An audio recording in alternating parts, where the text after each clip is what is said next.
This is Revels Bey, Brother Francis E. Revels Bey. I am the founder of the Circle of Grace One, which was founded on July 2nd, 1999 AD, under the glorious aegis and anointing of the Angel of Grace through divine providence. He gave birth to his own spiritual and metaphysical institute on February the 7th, 2009 AD, called the Circle of Divine Grace and Remembrance. And it's all about being in the age of remembrance and being conscious that we are in the age of remembrance right now. There's nothing for us to forget, not too much to relearn, a whole lot to remember. And I tell you, you're going to have infinite lifetimes to remember who you are. So welcome aboard. Today is June the 16th, 2016. Look at all those sixes in there, 3 times, huh? And then a 3. So it should all add up. Well, I can't say it's going to add up to a 9. It's right now, let me just add it up fast. Right now, today should be a universal 4 day, if I'm not mistaken, divine order, and everything is in divine order. I'm going to open up my chat room here in a second. Got my shades on. I really don't need them on. The light in my area here can be quite bright. So we're going to have some people viewing shortly. This is going to be a very interesting program because today I'm going to utilize some of the teachings from the late Dr. Wayne W. Dyer, whose work I've followed for years when I used to hear him back on the PBS stations. And let me take my glasses off. On the PBS stations numerous times, as far back as the late 70s. And there was another guy that used to come on too, whose name was Dr. Bradshaw. He was another one that talked about the inner child work. And then there was a woman by the name of DeAngelis, who's still around, and she talked greatly about, working with the internal person. But Dr. Dyer, his work had the hardest impact out of the 3 of those people. And then, of course, I've followed the teachings for many years with Dr. Michael Beckworth, always looking at his material and reading his material. I followed Greg Braden's material as well, and many other people. I've been involved in this field for 42 years. Come July 2nd of this year, it'll be exactly 42 years officially. So, before we do anything else, I'm going to lay a greeting in here so that people know I'm here.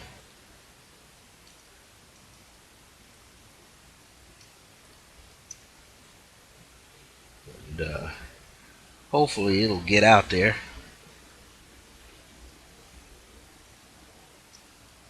This is a very exciting day to a lot of brothers, sisters of all backgrounds, nationalities, creeds, ethnicity, if you'd like to use that. It's a very important day. I believe it's a lot of people's birthdays, if I'm not mistaken, and maybe a couple of people who have passed on who had birthdays who are very young, old souls.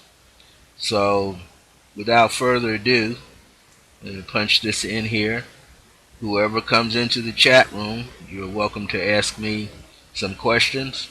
But let me get started. Through divine power and by divine grace, may all of you who listen to today's show, may you be blessed by the contents that you hear today. May it raise your awareness of yourself. May it also bring to you great pleasures and treasures. May you begin to see yourself as the person you need to be. And it's going to be glorious for those who are in the sea of consciousness. This is a time that you shall receive all that you need to receive, all that you need to be, all that you have to do. This is a time, and that time is right now. So be fully aware that this is a blessing unto you. Be fully aware. This is a great time. So, what I feel that will be utilized at some point for many people is the golden opportunity to be in the presence of yourself, because that's what I see here. This is that time, and you shall be fulfilled.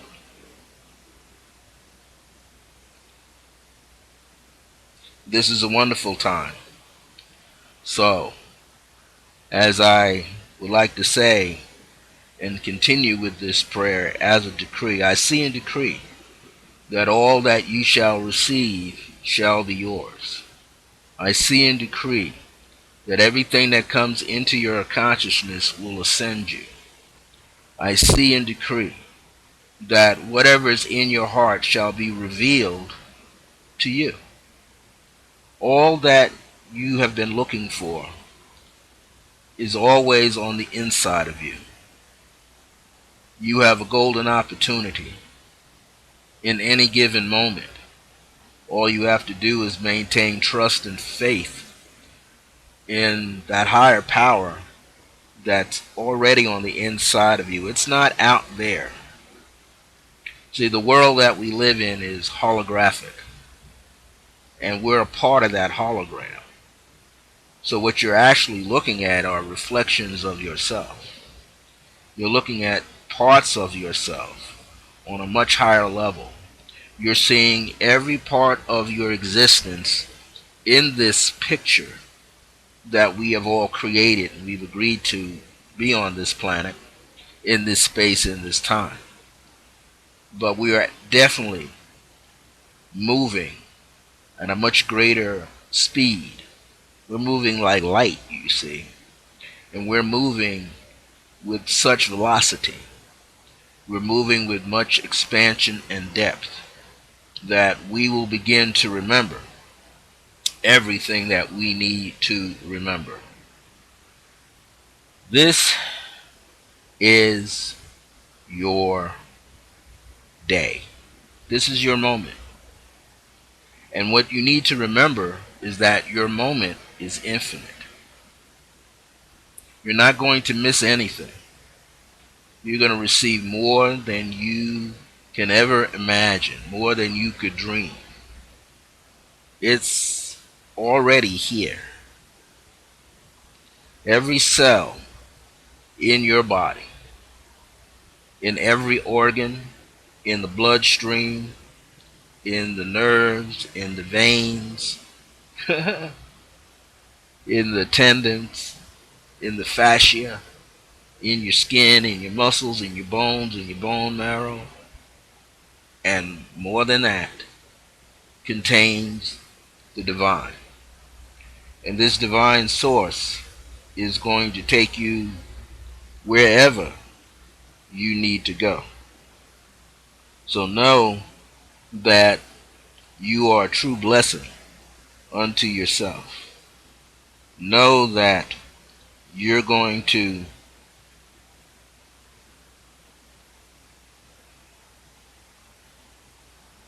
know that this is your time.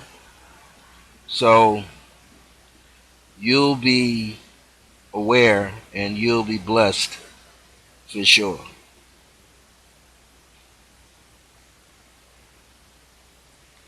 And someone is upon my phone.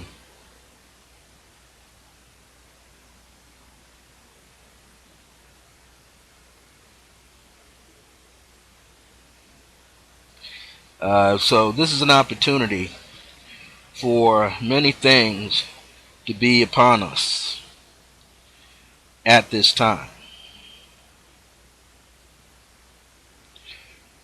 Thank you for this golden opportunity to share this work on whatever level that comes. You see, we all have something to do, and that something involves many things for us. So we might say we have this multiple program, and it's infinite, that's going on with ourselves. So at the top of this show, what I want to introduce to you today, and I'll have to bring my notes back later to myself, is that this is, as I said, a golden opportunity for us to be blessed in more ways than one. And everything that we find ourselves doing is allowing us to be, what I might say, not only receptive of what's going on with ourselves deeply, but also allows us to issue this energy. I want to use the word issue the energy because, being that I've been a lifelong Tai Chi practitioner in my own way over the years, I first got introduced to Tai Chi while a senior in college, and that was way back in 1973. So we're talking about what, 33, 43 years ago that I was introduced to Tai Chi. And after my graduation is when I officially got on my path of what I've been doing. But I want to say this to anybody that's going to view this as we fulfill this program. It might be 90 minutes. We may take it into 2 hours. But I also want to let you know that I'm introducing various influences, various teachers, be it through book, DVD, movie, you name it, in person. Like I said, I've studied the works of, read the books and works of Greg Braden, Michael Beckwith. I've even looked at Juanita Bynum's work and things that she went through. I've studied a lot of people, and I've had the pleasure to meet some people who are not even known. It doesn't matter. All that's necessary is that they're known to the higher self, this oneness bridge where we all meet. And so, I'd like to show you the title. You know, we've touched upon the late Reverend Ike's work. This is the late, right there, this fellow, Wayne W. Dyer. And his book is the Manifest Your Destiny, the 9 Spiritual Principles for Getting Everything You Want. Not just anything, everything that you want. And he's not talking about a hit or miss. He's talking about being able to capture it. And I'm going to reflect on something very special that he said in here. Now, one of the things he does definitely talk about, and he put it in there, I'm going to read the section. I had to underline it today. It was the very first time that I saw him made mention to that. And this book, by the way, was published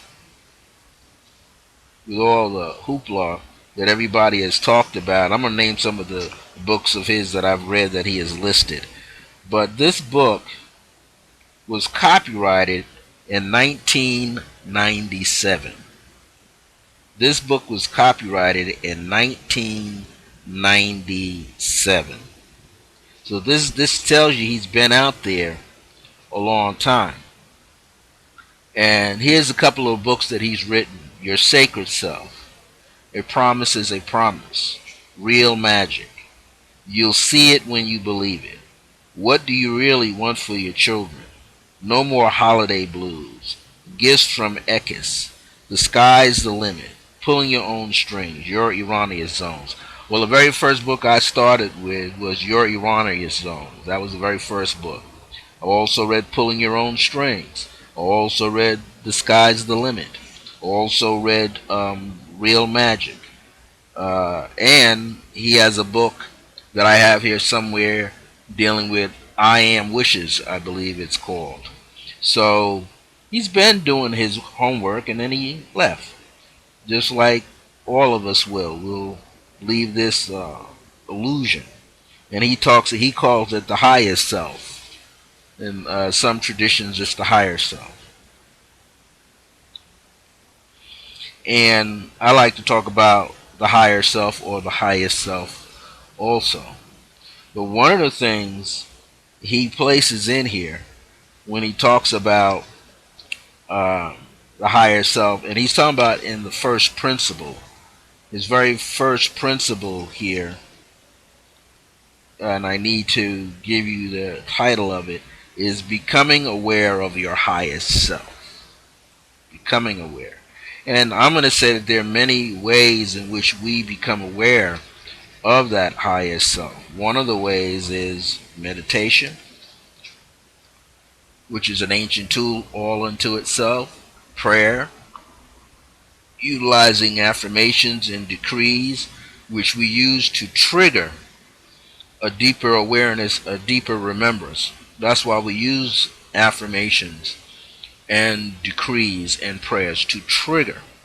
And people always say, well, who are you praying to? Well, the prayer is really to the reflection of the God, goddess, celestial being on the inside of you. You are this, I'm going to say it this way, sort of like a hollow entity, a hollow agent. And so when you're saying the prayer, if you are clear enough emotionally and mentally, your body will vibrate to those words and to those intentions, and the ripple effect will be created within your auric field, and it will actually touch everything else around you. Let me say that again. When you speak your prayer, say it out loud or in a low tone. If you are clear emotionally, mentally, eventually you will set up this wave, this vibration of a wave, 360 degrees around you.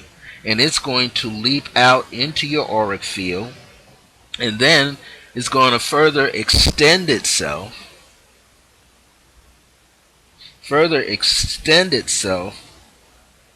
into the ethers around you, and it's going to travel. Now, people who are very sensitive, they're going to feel it. And there are a lot of very sensitive people around you. I don't know if I made mention of this, but about 2 weeks ago, I was practicing my Tai Chi in the little park area not far from here that I could literally walk to in about 15 seconds or so, and 30 seconds. And the amazing thing was, I was doing my Tai Chi in the morning, and it was approximately 7 a.m., 8 a.m., maybe 10. I know for sure it was in the morning, practicing and practicing and practicing. It was probably around 10 because I had already did some other things I needed to do in the morning.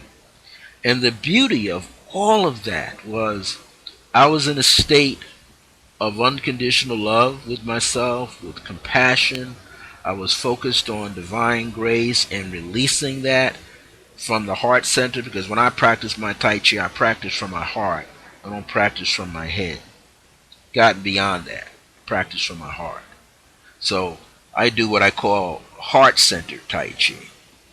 I'm not thinking about it. I'm feeling every moment. That way I don't have to worry about creating the perfect stance, because I'm doing the Tai Chi dance with me, with myself. Therefore, resting it into the earth and into the sky energy and into the trees and the grass and so forth. Well, I was out there. I was devoting myself to approximately 45 minutes of energy work, chi work, and tai chi kung. And I was freestyling, which means after I did my own personal short set, I just let loose and just felt the flow. Well, anyway, there were a lot of people around parking their cars, and I'm not one who likes to demonstrate. I'm not there to show off.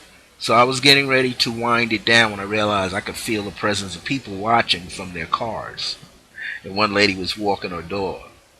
And but she was keeping a respectable distance. So then what I did was, at that point, to be able to just rest fully into the power of the chi through my heart and sending it without focusing on the people. In fact, to me, the people were invisible. Well, anyway, closing my eyes, going even deeper. I must have had my eyes closed for at least 3, 4 minutes. And the Holy Spirit in me said, somebody is with you. Well, sure enough, when I looked to my right, there was an elder Chinese couple. They had to be at least about 70, 60, late 60s. I'm in my mid 60s. I take it that they were about 10 years older than me. And at that point, as I went through that, at that point, as I went through, I looked to my right and there they were. And I said, thank you. And I said, where are you from? And they said they lived on the other side of the golf course. Well, the golf course was behind me. If you walk through the little community park, it's not big. You cross the street, there's the fence, and you see the golf course range. 18 holes there. 18 holes, right? So they lived on the other side of that, in the section called Ladera Heights, which is the other side of the golf course. So that's a far walk. From where they were talking about, that's at least 15-minute walk. And this is what they told me.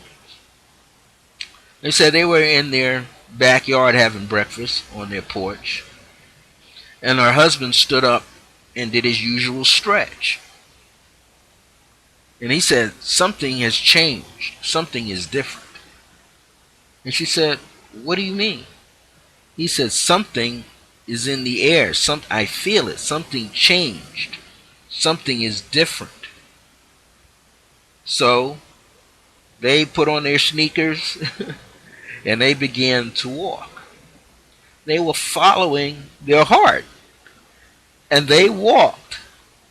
Now, I've only seen her before. I've never seen him. And I've seen her 3 years ago doing her Tai Chi along by the fence. Like, stop and do something, a little Qigong, and then keep going. I've seen her in that park 3, 4 years ago. And I haven't seen her since. And I was just walking through it. So they follow. What they were following was the electromagnetic vibration of the heart. And I was projecting as far as that fence across the street. No further than that. No further than that. Because I didn't need to open myself up too much. I have a big field of energy as it is. We walked. They walked, they said. Come around, taking their time, feeling. And then he said he looked across the street and he said, different. Different. They came across the street and they joined me. And I said, well, what did they mean by different? They felt love being sent out. And you know, that's what I was sending out, unconditional love. I was radiating compassion. They felt it way, way over on the other side. I'm just saying that as an example that we all have this ability and this capacity. We are like a capacitor, or it feels like a capacitor. We can gather the energy, charge it up, and then release it. And scientists are already talking about it. The heart is radiating energy. So this is what I want to share with you. This is very important. And he talks about how to know your higher self without any doubt. And what he talks about throughout the book is basically conquering your personal ego. That's what he's basically talking about. Conquering your personal ego, which always gets in the way. So here's the first segment. As he says, there are basically 4 stages of knowing your highest self without any doubt. He said the first one is, here's a great definition of enlightenment. to be immersed in and surrounded by peace. Then the second one he says, go beyond the restriction of the physical plane. The third one, refuse to defend yourself to anyone or anything on the earth plane, learning to stay within your energy field. The fourth one, finally surrender and trust in the wisdom that created you. The wisdom that created you. Like, where are you from? So if we go back to the second one, go beyond the restriction of the physical plane. I'm going to read that literally word for word. Again, this is from the late Wayne W. Dyer's book that he wrote in 1977 called Manifest Your Destiny, the 9 Spiritual Principles for Getting Everything You Want. So he says, the purpose of the highest self is to assist you in this effort, which means to go beyond the restriction of the physical plane. You do this by creating an inner sanctuary. Creating an inner sanctuary that is yours and yours alone. Go to this silent inner retreat as often as you can and let go of all attachments to the external world of the ego. In other words, you got to drop the ego. He said, as you go to this sanctuary, a light will be born within you that will come to know and respect. That you will come to know, that's born within you, that you will come to know and respect. Then he says, this light that's going to be born inside of you now, this light is your connection to the energy of manifestation. It is like taking a bath in pure light. You will feel this energy as you go silently within. This light is not of the earth plane. It will help you to go beyond the physical world. Now, here it goes. Remember, you cannot go beyond the earth plane if you are still in it.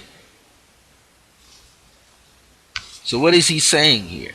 He's saying, allow your inner self, where the real world is, to get past this physical world. Then now, this is what I underline for today, which is right in here. The real you, comma, the unseen you, comma, can attract, listen now, the energy of the sun, comma, the wind, and all that is celestial. Bingo.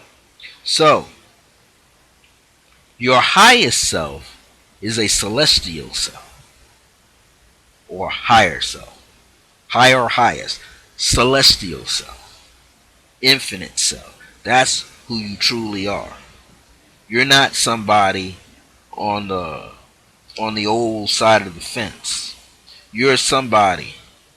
But what do you need to operate with? Because he tells you the thing that you want to be in gratitude. But how can you get the gratitude if you don't know what unconditional love is? And when you discover unconditional love, which is one of the principles that I talk about in my spiritual and metaphysical ministry, the Circle of Grace 1 we talk about compassion, having understanding, or people like to say to overstand, to be able to look over and see. But even before you can understand and overstand, you got to have compassion for yourself. And you've got to have unconditional love. That means you got to love yourself without any restraints. In the Native American philosophies, spiritual teachings, they say you got to understand that you got a shadow side and a light side. Which one are you going to be feeding? But you need both of them. You need to know that you got a shadow side, and you got to know you got a light side. You learn that in Taoist philosophy, the yin and yang symbol. The yin symbol is the black, the heavier one. The white symbol, the light symbol, is the yang. It means you got to bring your peace back into your yin. You got to empty yourself. That's where you're going to find the Mother God Mother Goddess energy, divine energy on the inside. That's where the womb is.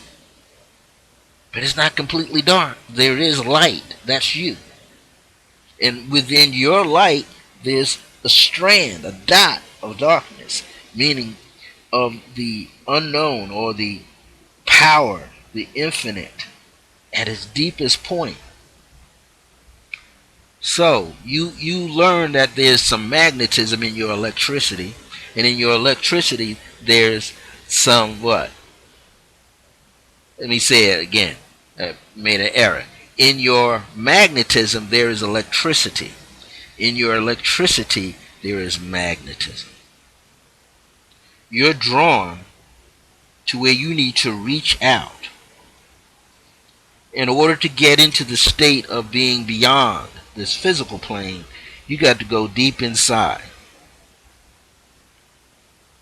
That's the importance of this. Going deep inside. See, if you can get deep inside you, then you are going to really hit your mark. But you got to go deep inside you. You got to clear some things. The biggest thing to clear, beyond fear, or as one would say, false expectations appearing real. That was out of the Silver Mind method. False expectations appearing real. That's also a part of the ego.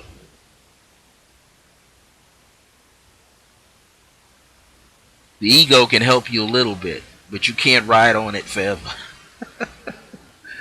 Ego's like a wild stallion.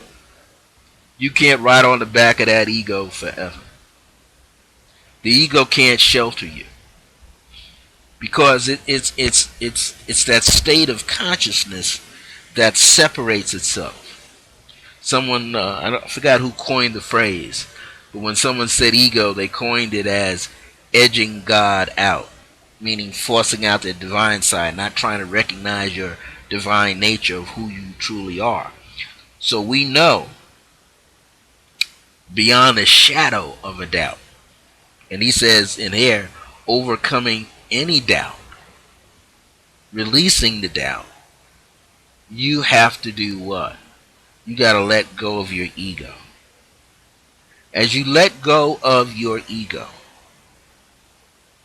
you then step in to being the real you. And here's another thing that's good for all of us to know. For the most part, one of the things you just want to strive to do is learning how to be you, learning how to embrace you, learning how to accept who you are.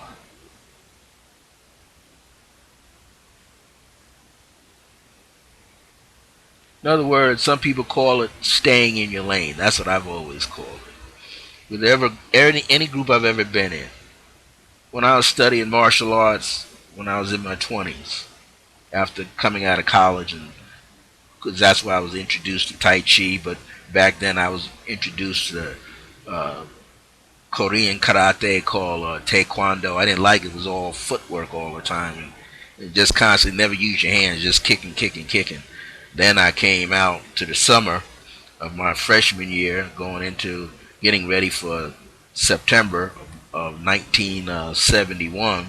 And here I was, summer of 71, and got introduced to Japanese system called Shotokan. And I like that because I was a husky guy, so, and being husky, I had to learn how to know that there's four sides of it. So there's something for the slim person, something for the medium build person, see? Something for a heavy person, something for a tall person, and something for a short person. And so I was like in between. I was heavy and short. So I had an awareness that came to me. And then at the end of my sophomore year, I went home and got engaged in doing Shotokan work. But then my senior year in college, beginning of that senior year, got introduced to Tai Chi and dropped everything else. And I wasn't interested in trying to be a fighter with Tai Chi. I just loved it because it kept me calm. It got rid of my anger, pent up angers that I had, pent up feelings that I had. Man, I could cry for the first time. I mean, fully cry, not feel ashamed of any tears. Tai Chi, the study of Tai Chi opened me up for that. And I remember being in New York City at Grandmaster William C.C. Chen's studio. I don't know if he still has it. It was down around on 6th Avenue, around by 23rd Street. Now, I used to have to hustle over there during the week to get there from work and always be late. Just couldn't get there. So I told him, could I come on a Saturday class? He said, sure, Saturday's open class for everybody. You beginner, intermediate, advanced, super advanced, master level, black sash. I said, oh, cool. I don't have to be trying to get there on a Tuesday night and a Thursday night right after work because I missed half the class by the time I get there. And I had to run across town. Run to the east side, I believe, to get there. So it's too much hustle. But anyway, what I want to say about it is I was in one of his Saturday classes with BP Chang. I don't think he's around anymore. He's a grandmaster from China. Kung Fu, especially Tai Chi Chuan, many systems, Chen style. Not because of Grandmaster Chen, but the Chen family styles, they call it. And one of the things that Grandmaster William C.C. Chen used to do to bring out our level of sensitivity was he was on the 6th floor of this building. And it was basically used as a dance studio sometimes, learning ballet. And he had a whole floor there. And what he actually would do was, he had these tall windows, but he had these blinds, and they would take ladders and they would just block the windows out. Block them with heavy plastic. Then he would knock the lights out. And it'd be pitch black in there. You couldn't hear him walk nor breathe, but he could touch you. And he knew who he was touching when he touched you. And say your name.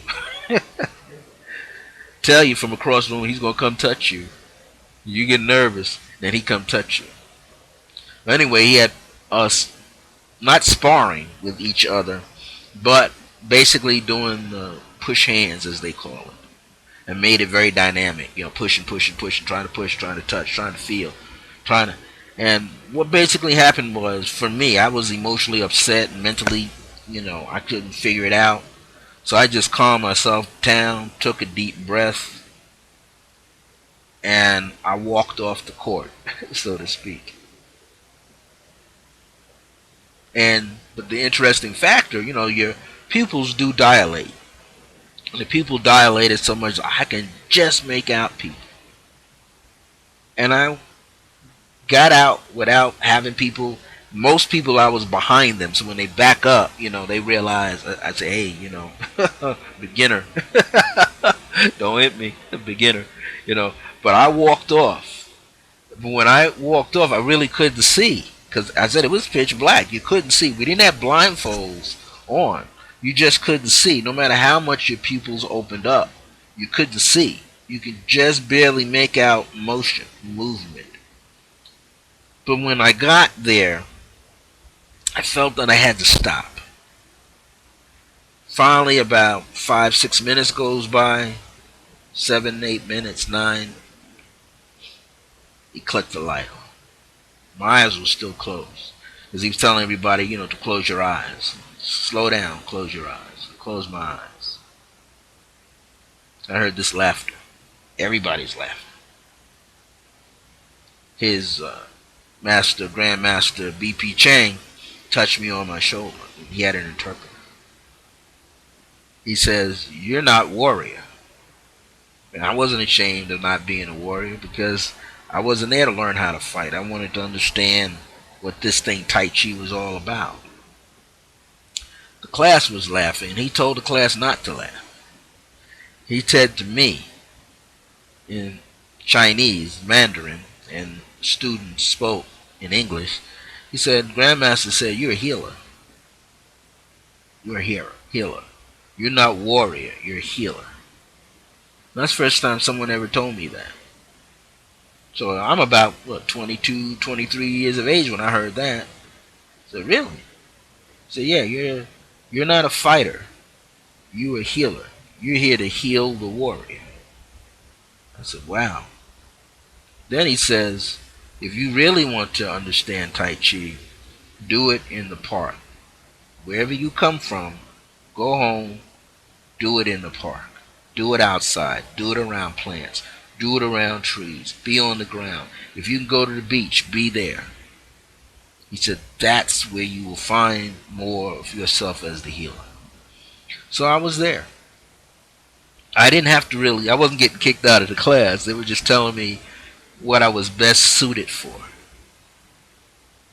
And I asked Grandmaster Chen after class was over, I said, well, what is he really talking about? He says, you have an ego, but not like my students have an ego. They have the ego to be a warrior spirit. You have the ego really of just showing love to people. And when you have that, you're very sensitive. You're very, if I may use the phrase, empathic. That's what he meant to say. I never thought I was empathic. But it brought me to that level of understanding over the years. I've never been a fighter. I don't get into any fights either. I might get into argument or shouting, but I don't physically have to use my hands. I never thought of myself being a physical fighter or anything. I was, well, I'd probably get annihilated in a fight. But no, because I've learned to understand I have a connection to a source that's much higher than me. So, therefore, if I rely on that energy, I will always be in the right place at the right time, doing the right things, being with the right people. And so, I've learned that. And many of you are learning that all the time yourself. So, what the late Wayne Dyer is talking about here is there is this presence inside of you that you have to locate. And when you discover that presence, that part of you will come forward and show itself. But it's not meant to show off to others. No, it's not meant to do that. The light that you have inside yourself is really about taking that light and healing the world. Healing yourself first. Working on yourself first. And while you are working on yourself, then work on what's in your environment. In other words, what's in arm's length, your personal space. And then beyond that. When we lay our chi out onto the world, we lay our chi out in such a way that we are planting seeds of unconditional love. That's what we're here to do. So I know part of my journey here in this lifetime is to shower those who are around me, to embrace those who are around me with unconditional love. Without an ego. Now, it doesn't mean that you squash your ego. It means you surrender your ego. It means you render it. You make it not so much docile, but you make it pliable so that you can connect your ego into the larger ego of the divine. It's all about, see, when we practice the Tai Chi, it's all about sending that chi into places that desire it, but not by ego, but by unconditional love. That's where grace, which is always present, I refer to as divine grace, always present, will open the door and allow you to receive unconditional love and everything else. So it's about showing that energy to others, sharing that energy with others. And as you share that energy with others, you will realize that the blessings are always with you. The blessings are always uh, in that presence. That blessing is always moving you in the direction of where your divinity shall be seen, your divinity can be utilized.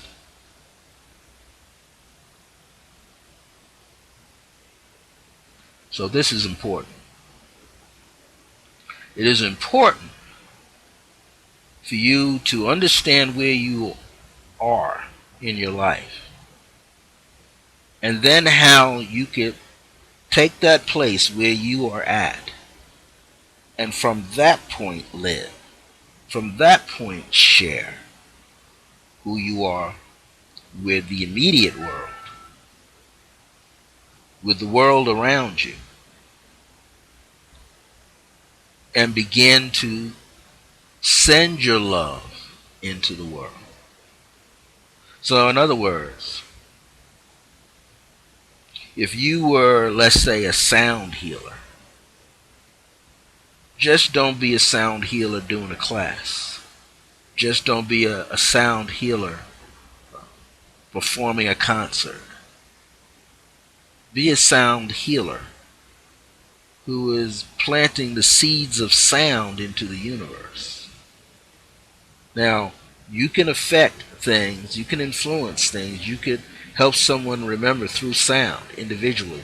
And that's something we all need to do. We should be doing all the time. And at the same time, sending that sound into the neighborhood. Now, that doesn't mean you got to beat it loud either. You don't have to beat a drum loud. You don't have to play your saxophone or your trumpet loud. You don't have to take your harp and play loud or your guitar loud. Why? Because sound is a vibration that can be felt. And it is felt long before it is heard, in that sense of the word. Long before it is seen. So you want to always know that you are in the right place at the right time, doing the right things.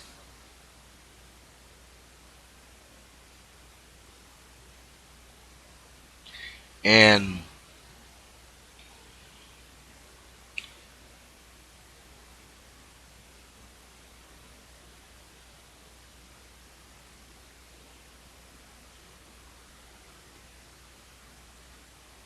let me just,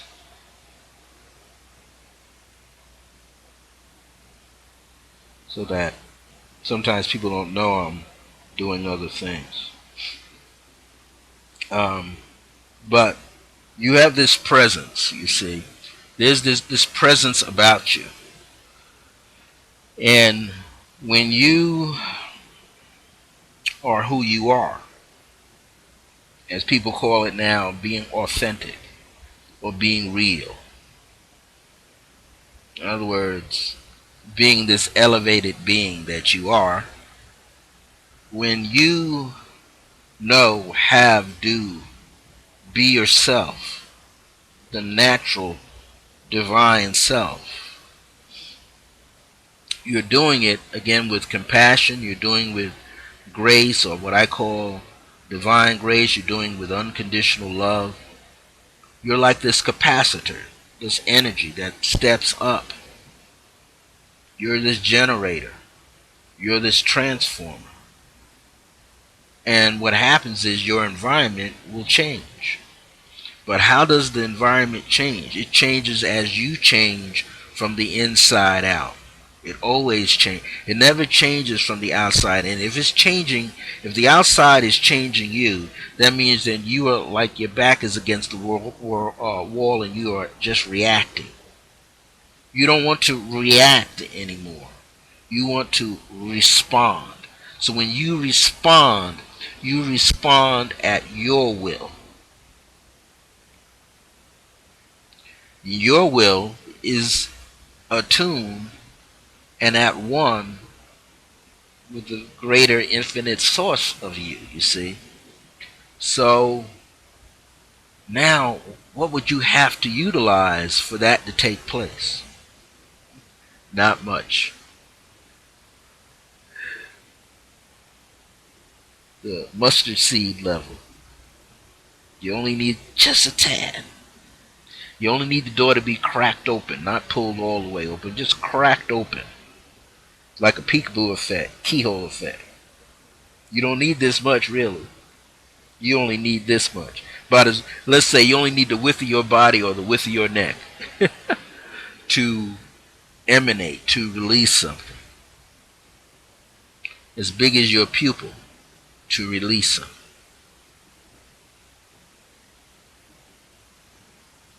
So, unconditional love is a definite. And you have to have enough patience and enough trust and enough discipline, and also be willing in your awareness to allow your remembrances, and they are infinite, to come to the surface. Allow your awarenesses that are infinite to come to the surface. You don't have to push yourself forward. You don't have to be pulled anywhere. You must be like the eye of a hurricane. And what do they say? What happens in the eye? The eye of the hurricane is the single eye. The eye of the hurricane is the third eye, all the chakras that you can fathom, you can imagine. It is the absolute center. It is the silent chamber. It's where everything is calm. In fact, the next time you hear about a hurricane coming somewhere, and hopefully it's not by you at the time when it's coming, but tune into the eye of the hurricane, and you will understand why that energy is present.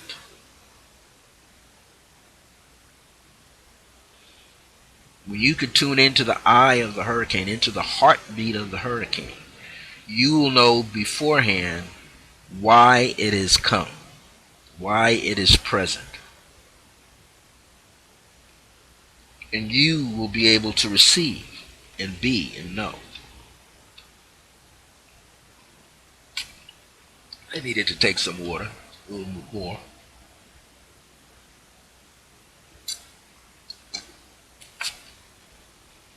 You see, you are not who you always thought who you were. You're not human in that sense of the word. You're infinite.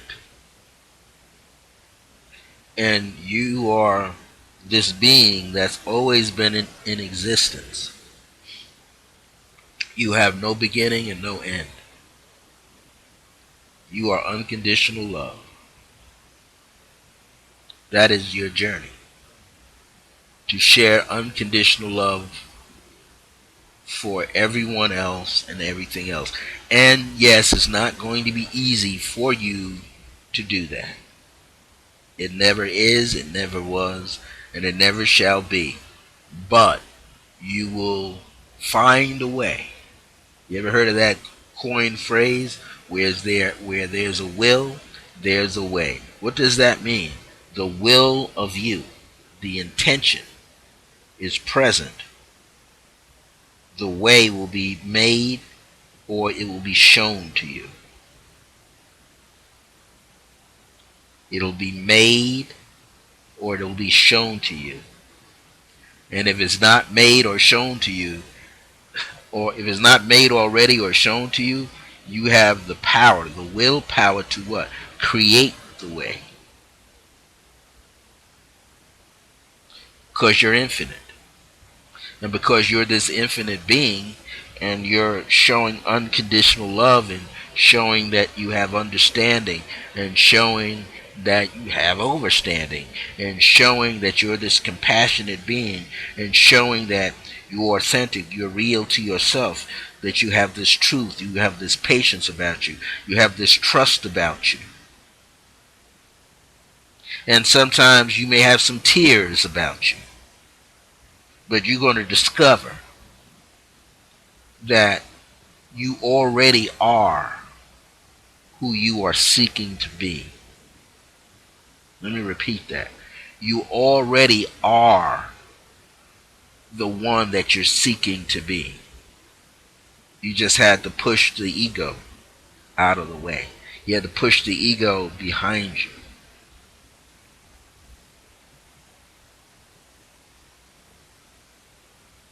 You must discover, uncover, recover who you are in order to transcend, and first to transform where you are at, change the form where you are, and then go beyond it. That's what transcend means.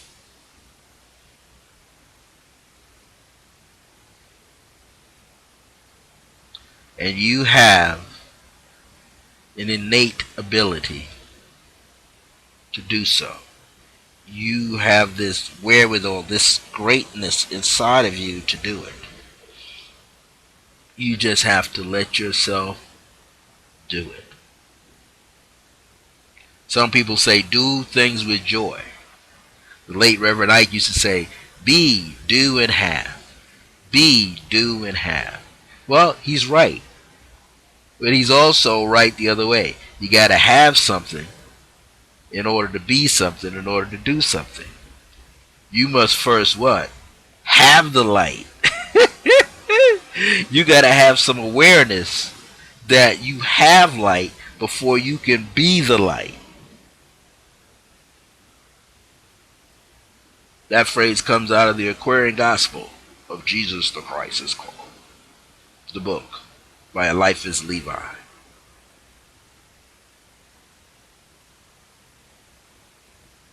Lessons taught from Elihu and Salome to Mary and Elizabeth, both impregnated. Elizabeth with John and Mary with Jesus, as we knew back then. You must have the light before you could be the light. You must have before you can be. Okay? Once you have it, once you know that it's already here inside of you, in those itty bitty trillion cells within you, once you have the awareness and the remembrance, then see, once you have the awareness, then what? You can be, which means you can begin to begin. See, begin. Be in the state of remembrance again. Now you go from have to being, and then what? You can do. You can now act on something. You can put something in motion. All things will come unto you. Meaning you'll become magnetic enough when things start coming to you. Things start revealing themselves to you. People in your life start revealing the real selves to them. Beings on the inside start coming out of what's on the outside. The inside starts percolating and it starts coming forward. I once had a Shaktipa, April the 7th, 1977 in New York City. We had about 6, 7, 8, 9 other people at my Tai Chi Seafood's residence back in that day in Hell's Kitchen, down there on 2nd Avenue, somewhere in 2nd Street, way down in there. In his home. He had a hole knocked out in this apartment, which he made like and had it repatched up, and mattresses were in there. And we slept over the night before, and we bought flowers and oranges and fruits and apples. We made an offering. But we didn't know that we were making the offering to the divine within inside of us. We didn't know that at the time. And when we finally got on the inside, we woke up at just before sunrise, and we had clothes dressed in white. I remember wearing white pants and a white T-shirt. He said you can wear shorts if you want. It was warm that day. It wasn't cold at all. But we got in there.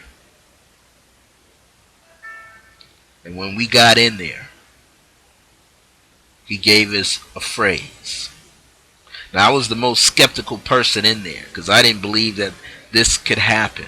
That a guru could be in India looking at all our pictures from all over the United States, 100 initiates, 100 candidates who all had to write a letter. 100 was chose out of 1,000 in the world. I still didn't believe that. So I chose to be the skeptic. And I remember that night he whispered in my ear. We all were chanting the same thing. Namah Shivaya. That's what we chanted. Celebrating the divine within us. That's in all things. Om Namah Shivaya. But what happened was we had to focus where Shakti was. We had to focus where Shakti was, where the coiled serpent was. Coiled at the base of the spine. And the eyes of the serpent in the sacral chakra. And when, by the end of that 3 hours being in there, I was the last person to come out. But he told me after chanting, he said, in the midst of the chant, he could tell I wasn't giving up anything. And he said, he whispered in my ear, he says, the Guru, Sivananda was his name. Swami Sivananda was his name. He said, that was the name of his teacher. He said, the Guru has the heart of a child, but the spirit of a lion. If you try to fight him, you will lose. You may pass out. You might have a heart attack. You might have a stroke. So don't fight. Just say the chant with the most unconditional love you can muster inside yourself. And I tell you, at one point, I was rocking back and forth. I was hopping up and down, on my knees, on my rear end. And eventually, I began to sweat. Sweat literally from my brow. My forehead, my brow, my eyebrows. Sweat pouring down my body. My clothes were sticking to me. And the most important thing that I remembered was my eyes rolled up into my head and I was looking inside. And I saw a light swirling at the third eye. And I was chanting, and then I start crying, I start screaming, I start whistling the chant like a bird. I don't remember people leaving. At some point people laid down and then he came in and he got them. But I stayed in. I had to be in there. Everybody was out by 8, 9 o'clock, but no one left. Everybody was waiting for me to come out. It was like one family. And I came out. I quieted down. Seafood, the late Seafood Cliff Forrest looked at me, Cliff Williams, tapped on my shoulder, said, come on out, came on out. I had some oatmeal that he made, and fruit that we all shared, raisins and bananas and apples and dates, you name it, we had it. Then he walked around me several times, counterclockwise and clockwise. And I said, why are you doing that? He said, I just want to make sure it's you.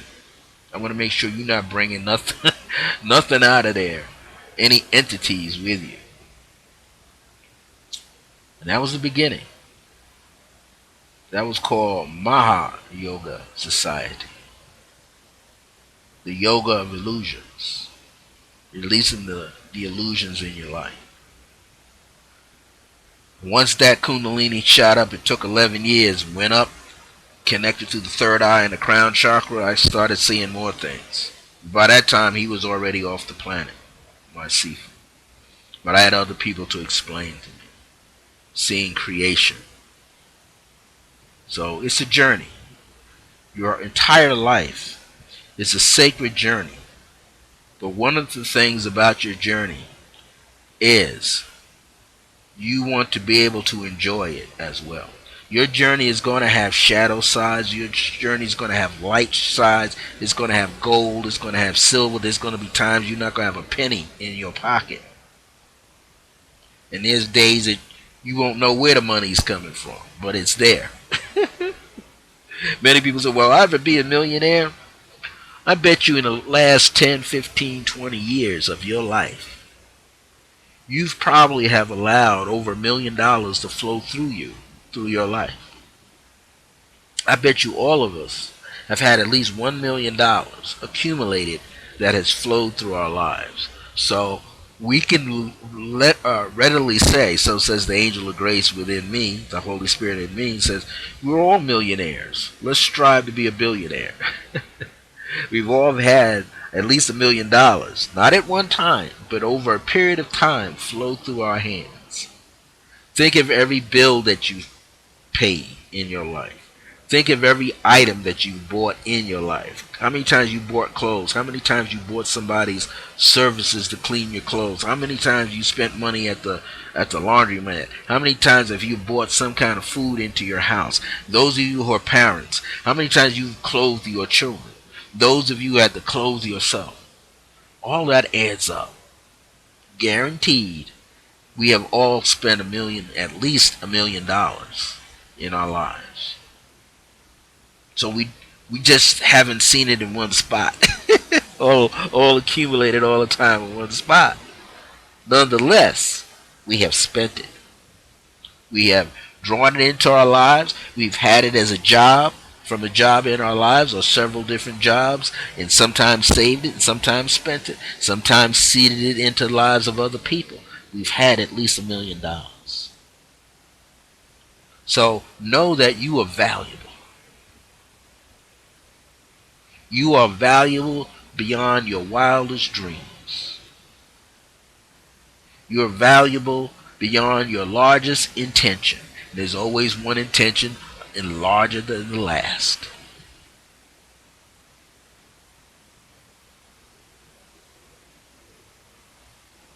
You, my friend, are wealthy in spirit, wealthy in consciousness, and soon your wealth will catch up with you. Not your difficulties, your wealth will catch up to you. And you will vibrate at a higher level and catch up to your wealth. And you will realize that everything that you've ever done on the face of this earth was not done to waste your time. It has been done to create an effect or an influence or an impact yourself or anyone connected to you in your life. You are this infinite being, this infinite expression of the divine.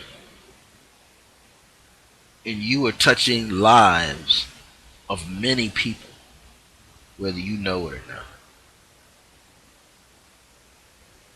You are touching the lives of many people. I'm going to say this again.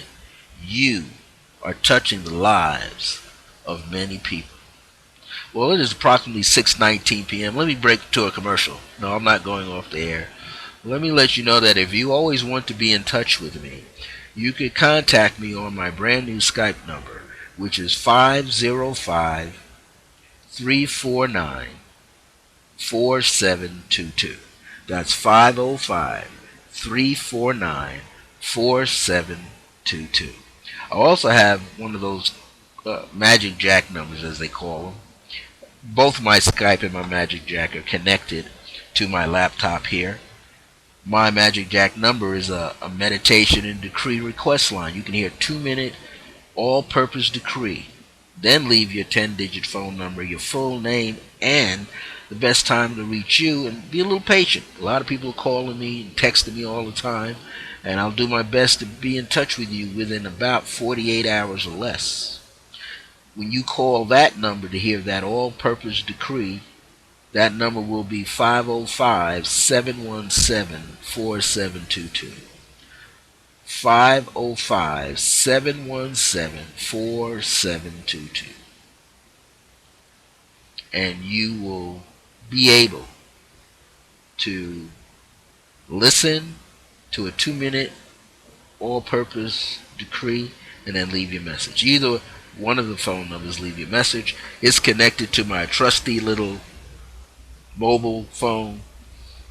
I'll be able to see, either catch an email, or if I'm on the phone, but not actually using the phone for calls, and you call the Skype number, I'll be able to pick it up from my mobile phone. If you call the other number, I'll be able to pick it up. One of the things you have to do, though, uh, is, if at all possible, especially when I'm on, try to use your real phone number, as I say. You call sometimes with a private number, I don't usually respond to private numbers or unavailable numbers. I like to talk to real people and not machines. So, those are the two numbers. Now, the two emails. My primary email is IAM, the letters, all lower caps, IAM dot circle of grace 1 at yahoo.com. Just like you see right behind me over here, there's my logo. Just like you see circle of grace 1, all written as one word with the 1 at the end, at yahoo.com. That's the primary email, and the secondary is the same thing, IAM dot circle of grace 1 at gmail.com. And those are the four ways in which you could reach out and touch me and call me. Now, what I'm preparing is, I've been promising, I know for a long time, some teleseminars. As soon as I get some things situated here, I'm going to go back to doing teleseminars, maybe once a month, maybe several times a month. I'm also going to, as you know, every Wednesday I'm broadcasting on Blog Talk Radio for 30 minutes at 4 p.m. Mountain, which is 6 p.m. Eastern, under the channel The Age of Remembrance, also known as the Circle of Grace 1 in the Age of Remembrance. And then I'm here every Thursday, 5 p.m. Mountain Time, which is 7 p.m. Eastern Standard Time. So eventually what I am putting together is some of my favorite workshops that I've done. And I have the actual teaching lesson plans, and I'm going to put them into a PDF format so that you can purchase it for a very small fee, and then you have it, use it at your discretion, and learn what you want to learn. It'll be The Key to Life is Numerology, is one. Another one is Tarot Basics 1, 2, 3. That's what it's called, Tarot Basics 1, 2, 3. Then there's one that'll be called White Light Meditation. Actually, how to do a white light meditation, the importance of meditation, and the importance of a white light meditation. So those are the three that I'm working on right now, and each one will cost you a minimal fee of about $27 to have it. And I'll just, once you make the fee, I'll just send it out to you. But I'm going to let you know that, so if you're connected with me on Facebook, you can be connected with me as Brother Francis Revels Bey. Look for that name, Francis, Francis, Revels Bey, Revels dash capital Bey. So I have a personal page there, or you can follow my Circle of Grace 1 page, which I'll place the announcements. I have two closed groups. I'm not giving out the name. You would have to be a member of the closed group to get in there. And for those of you that are members in that closed group with me, you'll know about those PDF files open for sale. And at some point, I'll put them, notice of them, onto my web page, which is called circlegrace1.byregion.net, hosted there. So that's the commercial break. Those of you that are out here in Albuquerque, New Mexico, Rio Rancho, Santa Fe, we usually have a once a month meditation that I do called An Evening with Brother Francis, usually on the last Friday or the last Saturday of each month, usually the fourth Friday or the fourth Saturday. We're not doing anything in June, but if you're on my email list, you're out here in Albuquerque, Rio Rancho, and other locations, Santa Fe, uh, Cedar Hills, any of those places, Cedar Crest as they call it, as far away as there. We have a brand new location coming up. I'm not going to give that address out right now, but all of you who are on my email and Divinity Within, which is my sister Vernell's email list, Circle Grace One, we combine them together. You will get a special email announcing that location. It's going to be for next month, and we just haven't chosen the date yet, but it'll be next month in July where we plan at the new location of doing it. And we're going to have a glorious time because we're going to have a lot of space. All right. So let me get back. Our time is now 6:26 p.m. I'm not sure if I'm going to take this a full 2 hours. We started about 5:09, 5:10 p.m. or 5:02. If you have any questions about my program or anything, just email me. Always email me. I'm answering emails all the times, and that's a good way to do it. And I can catch the email through my trusty mobile phone. So just know and realize that I'm here for you.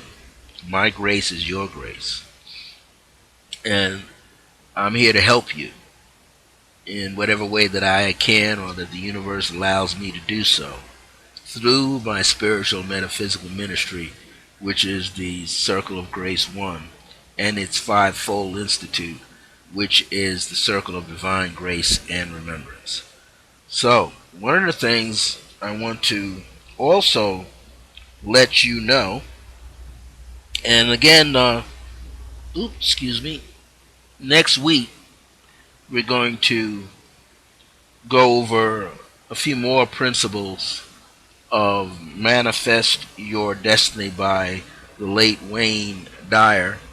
We're going to hit some, of course, late Reverend Ike work. Because all these things we need to have in our consciousness, they're all valid today. But what I want to do right now is take you on a meditation. And this meditation is a variation of meditation I did back in 2000, that I channeled back in 2000, maybe 1997, and it was called Tree and Crystal. So I'm going to take you on this journey called Tree and Crystal.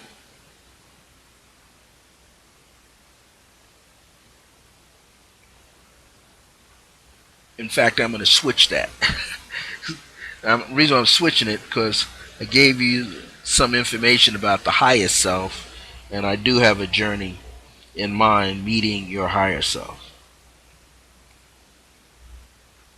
So I want to make sure you get this.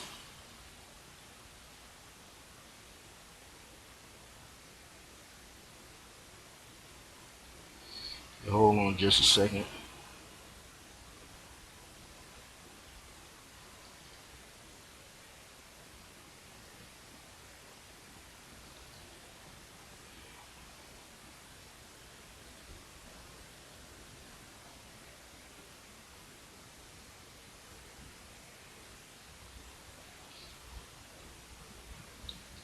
Alright, so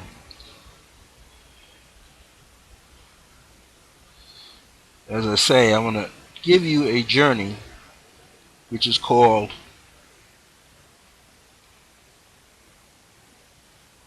Meeting Your Higher Self. And as you begin to do this, just take a couple of deep breaths and feel the presence of white light all around you. White light all around you. In fact, what you have to understand is the particles of energy in your auric field, that electromagnetic wave of energy, loaded with your chi, that's your personal chi is in there. But people call it prana. That's the liquid light of the sun, by the way, and the moon and the stars. It's the same energy. We just use it in a small encapsulated form. But see it as white light, golden white light, or silver light around you. The minute you focus on it, which is just about within a half an inch or an inch off your hand, if you place your palms together, they do this in Dan Yoga, they do this in Tai Chi Kung Fu classes. They want students to experience the Chi. That's it. You're feeling it, the tingling sensation around your hands. That's where the Chi is. Just know that that's where the white light is. Silver white, golden white, iridescent light. That's where it is. And it's like that all over your body. And it's just not emanating out on the surface, but it's also inside the body at the same time. And I want you to envision and feel the presence of this white light, at least an arm's length all around your body. 360 degrees. The minute you think about it, you'll start feeling it. You might think about it on your arms, you feel it there, your legs, the soles of your feet, the top of your head, your eyelids. You feel it. It's in motion. Now, this is what you need to do. In your vision, and I'm guiding you through this, in your vision, I want you to see yourself in a very nice natural scene. A place where nature is populated around. You can see trees, you can see other plants and shrub and the earth itself. And why? Because in your memory bank already, within you, you've had numerous experiences where you could see the earth, right? You can see the ground, the granules of the dirt, or sand, or sediment. You can see the grass. You know what it looks like. You know what it smells like. You could see the barks of trees, stems of plants, petals, the veins in the petals. It's all there. You've seen it a billion times. So it will come up in your memory bank. You are walking throughout and you're seeing all of this. You're feeling all of this. And you're on a path. I like to keep it an earthen path. And as you're upon this earthen path, all of nature can see you. All down the insects, down to the butterflies, bees, you name it. They all can see you. They're not disturbing you, but they're watching you. Rabbits, bears, bear cubs, birds, all can see you. But they're not disrupting your journey. They are a part of your journey. But they're watching you move along the way. And just ahead of you, there's a footbridge. Small footbridge going over a small pond or lake. Now, as you begin to inspect this wooden bridge, it's a very sound bridge. You don't have to worry about anything. You're not going to fall through.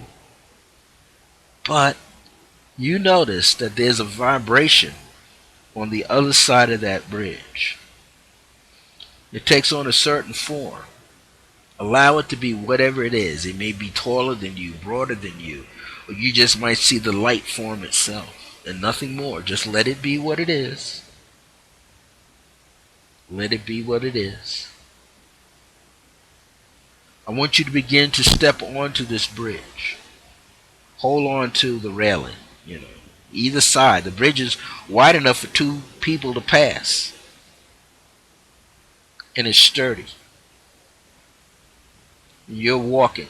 And I want you to walk and look on either side. At any point, you should see a reflection of yourself physically. You know what you look like. You'll see a reflection of yourself physically off the pond or lake. But you also are aware that that form of light, that energetic form, is also coming onto the bridge.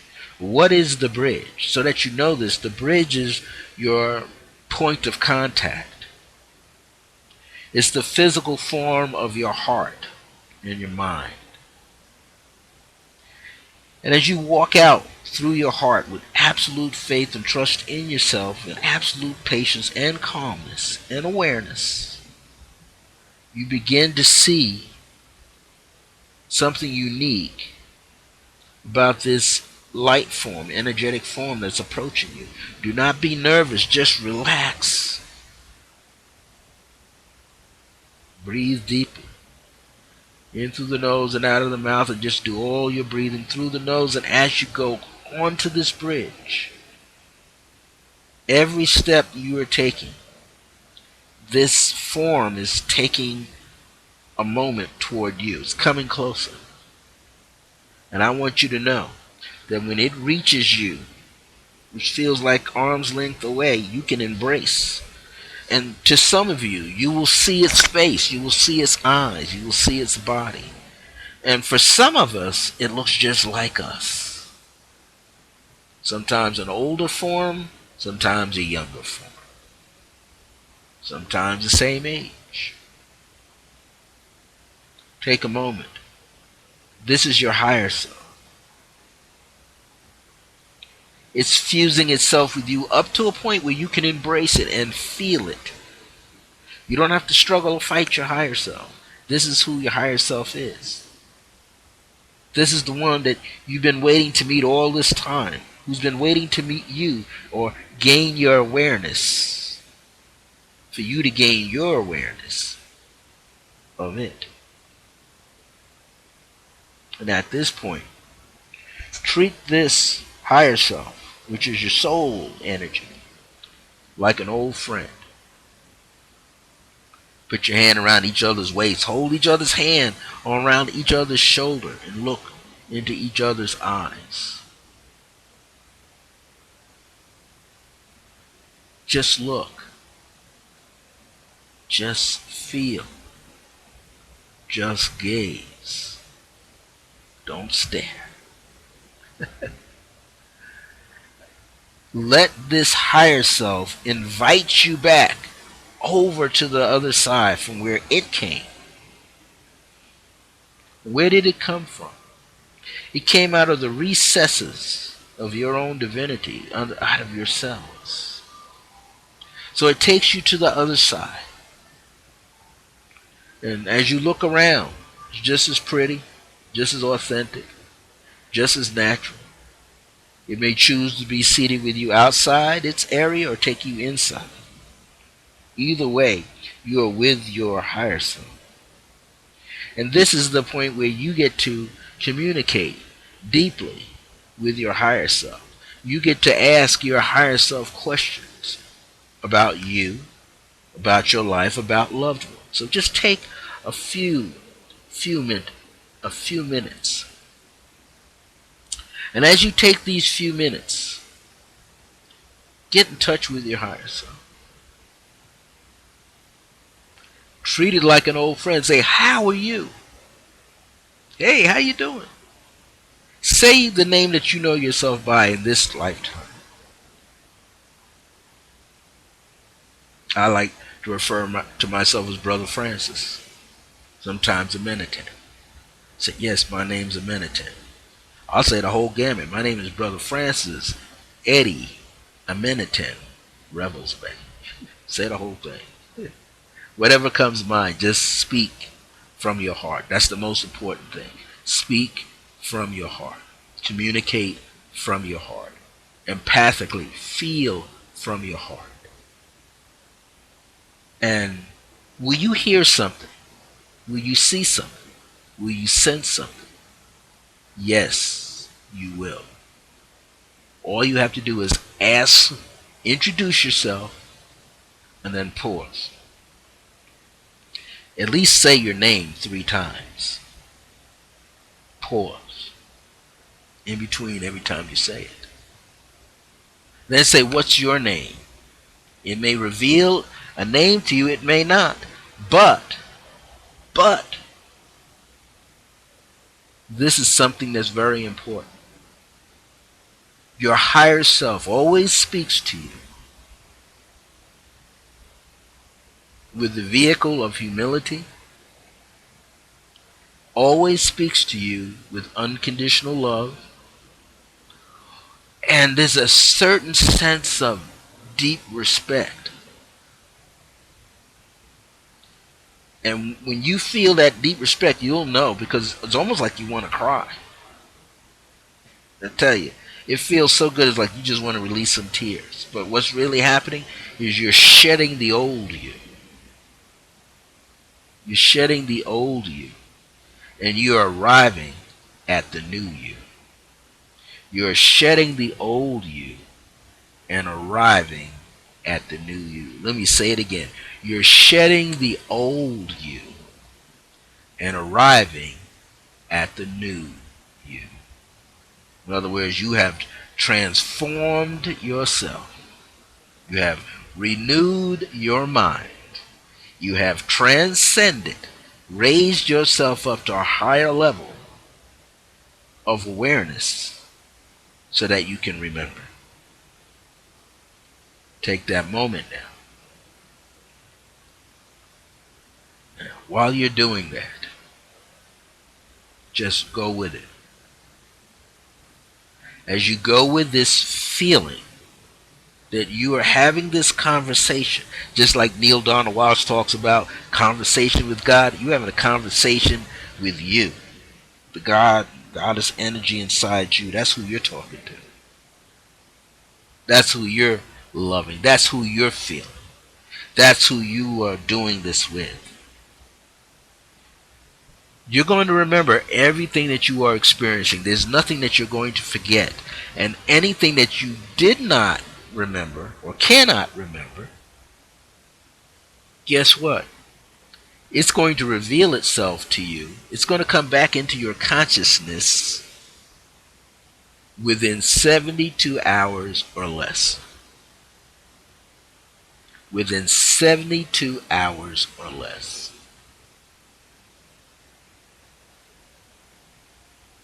72 hours. That's 3 days and 3 nights. Not necessarily happening at this time to your clock, but it's going to happen. And it will show up in a dream to you. It will show up in an out-of-body experience with you. It will show up in your meditation. It will show up in your waking state. You'll have one of those moments where you go, wow, that's it. I got it. I remember.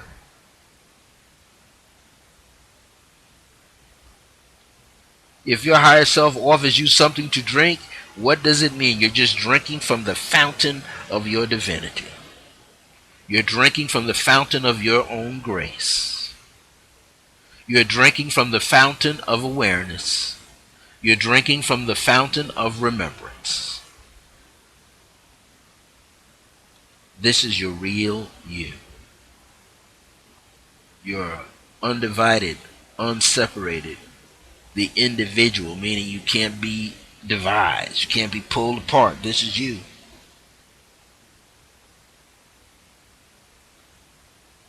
Just embrace it. For it is time to go. I'm going to end this program in 2 minutes. So I want you to stand up and embrace and know your higher self by putting your arms across. Embrace yourself. Know that you've done well. That you are all right. All of you is right. None of you is wrong. We don't say, I'm all wrong. No, we say, I'm all right. We say, I'm alone. But no, you're all one. Take a deep breath in through the nose and out of the mouth. Begin to walk back toward the bridge. But in fact, you don't have to walk over the bridge. This is a variation. See, in the other original journey, I have you walk back and wave to your higher self. No, this time, because we're in a new era of time now. We're in the age of remembrance. Where you are with the higher self, you've already have been. You're there all the time. So the higher self is in you. The remembrance of the meeting of your higher self is on the inside of you. That bridge is on the inside of you, not really on the outside. I just called something out that was on the inside of you. The lake or the pond, that's on the inside of you. The sky around you, that's on the inside of you. All the natural elements around you, that's on the inside of you. I just help you create it, find it, and bring it forward. So you can stay as long as you want in the consciousness of meeting your higher self. I want to thank you for supporting me and watching today's program, Circle Grace One, with myself, Brother Francis E. Revels Bey. We are living in the age of remembrance, that through the power of the angel of grace. The angel of grace said long ago to me, when she came to me on July 2nd, 1999 AD, she said, this is the age of remembrance. This millennium of 2000 coming up is the age of remembrance. That means from 2000 all the way to 2999, or a little more into 3000 or 3150 AD, is the age of remembrance.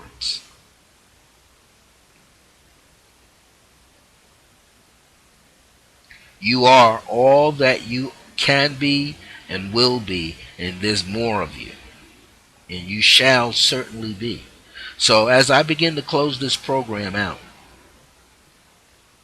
I see and decree that each and every one of you that's watching this program, that has watched this program before, and chose to watch it today, know that you are a blessing to loved ones. You are a blessing to your family, whether they know it or not. And I can tell you, many of us have these family members who do not know who we really are. But we all have each other because we know who we are.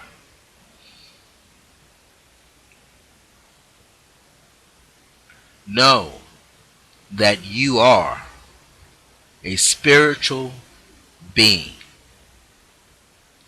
You are a blessed being. You were born for this time. This is your time. Thank you, Marie and Mike. Thank you so much. This is your moment to become more of who you've always wanted to be. Know that you are real. You are real. There's a purple hue up here on my face and my hands just now. That's Akhenaten popping through. He's bringing the purple light. See that? Look at that. Just momentarily, we got the purple ray going on here. That's the crown chakra. And for many of you, your soul self, great solar self from the great central sun, it's about 2 arms length away over the top of your crown. So this light is all over you. Utilize it. Utilize it. Utilize it.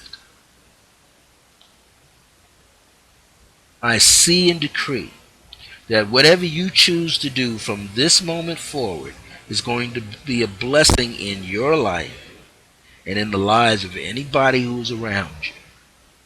I see and decree that even your neighbor will receive your divine chi, your pranic energy flowing through you to them. I see and decree that even while you are asleep, your message about you shall be heard and carried forth into the world around you. I see and decree that you are this special being who has arrived at this time in your own consciousness, and when you speak to others, they shall hear you from within. They will know who you are from within. They will remember back in these Akashic records back there that you are this being that's in their life for a reason to raise them to a whole new level of awareness and being and seeing and living. I see and decree that you will not lack anything in your life. I see and decree that you'll have more than enough in your life. I see and decree that every cabinet around you shall be overflowing. Every chakra shall overflow with your beauty. Every chakra will overflow with your electromagnetic waves of unconditional love, understanding, divine grace, and so much more. Know that you are real. Within you is the realm of the Divine Mother. You have her consciousness. And the Divine Father, you have his consciousness. I want to thank you for being in my life and sharing this wonderful holographic world with me and beyond. I'll be here next Thursday. I'm looking forward to be here next Thursday. If I'm not, you'll know I'll be helping my sister, Renelle. But I want to thank you again. Until next time, remember that divine grace is a blessing as we are alive and well in the age of remembrance. See you soon. Next Wednesday, I'll be on Blog Talk Radio at the Age of Remembrance channel, and we're going to be talking about the power of your mind. That's going to be something. We're going to talk about the power of your mind, the importance of understanding that you got a powerful mind. We've touched upon it a little bit today,